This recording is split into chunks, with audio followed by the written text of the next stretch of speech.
நாம் இரவில் வானத்தை பார்த்து நட்சத்திரங்களை எண்ணிக்கொண்டு அமரும்போது ஒரு கேள்வி மனதுக்குள் உதிக்காமல் இருக்க முடியுமா? இந்த அளவுக்கு பெரிய பிரபஞ்சத்தில் நாம்தான் உயிரோடு இருக்கின்ற ஒரே கிரகமா? இந்த கேள்விக்கான பதில் இன்னும் கிடைக்கவில்லை என்றாலும் நம்முடைய அறிவியல் தேடல்கள் தொடர்ந்து நடந்து கொண்டுதான் இருக்கின்றன. இந்த பிரபஞ்சம் சுமார் 13.8 பில்லியன் ஆண்டுகளாக உருவாகி வளர்ந்தது. இதில் உள்ள கிரகங்கள், நட்சத்திரங்கள் மற்றும் கேலக்சிகள் எண்ணிக்கையே தெரியாத அளவுக்கு பெரியவை. இந்த அளவுக்கு பெரிய ஒரு பிரபஞ்சத்தில் உயிர் பூமியில் மட்டும்தான் இருக்குமா என்ற கேள்வி நம்மை ஆழமாக யோசிக்க வைக்கிறது. இதற்கான விடையை கண்டுபிடிக்கவே ஆராய்ச்சியாளர்கள் பல நூற்றாண்டுகளாக ஆராய்ச்சி செய்து வருகிறார்கள். 1950களிலேயே ஆராய்ச்சியாளர்கள் செட்டி எனப்படும் சர்ச் ஃபார் எக்ஸ்ட்ராடெரெஸ்ட்ரியல் இன்டெலிஜென்ஸ் திட்டத்தினை தொடங்கினர். அதில் விண்வெளியில் இருந்து வரும் ரேடியோ சிக்னல்களை உற்று நோக்கி ஏலியன்ஸ் இருப்பதற்கான சாத்தியங்களை ஆராய்ந்தனர். அந்த முயற்சியின் ஒரு அற்புதமான நிகழ்வுதான் வாவ் சிக்னல். இது ஒரு மர்மமான ரேடியோ சத்தமாக இருந்தாலும் இது இன்னும் நிரூபிக்கப்படவில்லை. ஆனால் மனிதரின் ஆர்வம் மட்டும் குறையவில்லை.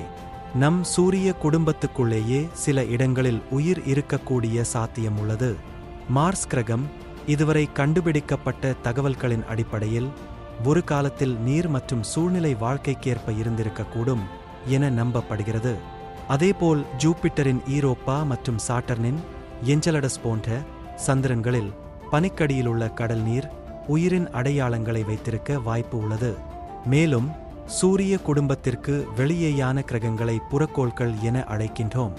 இப்போது வரை 5500க்கும் மேற்பட்ட கிரகங்கள் கண்டறியப்பட்டுள்ளன.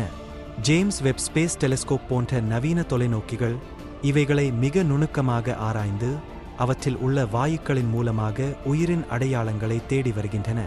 இது ஒரு மிகப்பெரிய முன்னேற்றமாகும். அதே நேரத்தில் கடந்த சில வருடங்களில் அமெரிக்க விமானப்படை பைலட்டுகள் பலர் அன்ஐடென்டிஃபைடு ஏரியல் பினோமேனா எனப்படும் மர்மமான பறக்கும் பொருட்களை பார்த்ததாக கூறியுள்ளனர். பென்டாகான் சில வீடியோக்களையும் வெளியிட்டுள்ளது. ஆனால் இவை ஏலியன்ஸ்தான் என்ற எந்த உறுதியான ஆதாரமும் இதுவரை கிடைக்கவில்லை. ஆனால் இந்த விசாரணைகள் இன்னும் தொடர்கின்றன. இவையெல்லாம் சேர்ந்து ஒரு பெரிய கேள்விக்குள்ளாக்குகின்றன. Fermi paradox. அதாவது உயிர் இருக்க வேண்டும் என நாம் நம்புகிறோம். ஆனால் அது எங்கே? ஏன் யாரும் நம்மை தொடர்பு கொள்ளவில்லை? இதற்கு பல காரணங்கள் இருக்கலாம்.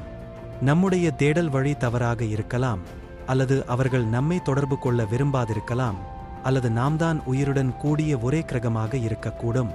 இது ஒரு கேள்வி மட்டுமல்ல, இது மனித அறிவுக்கும் ஆய்வுக்கும் ஒரு சவால்.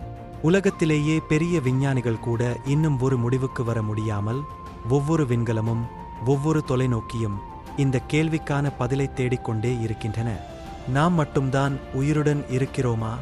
அல்லது பிரபஞ்சத்தின் மற்றொரு மூலைக்குச் சென்று நம்மை போல் யாராவது வாழ்ந்து கொண்டிருக்கிறார்களா? இதற்கான பதில் இன்றைக்கே கிடைக்காமல் இருக்கலாம். ஆனால் அதை தேடும் முயற்சி ஒருபோதும் நின்றுவிடக்கூடாது.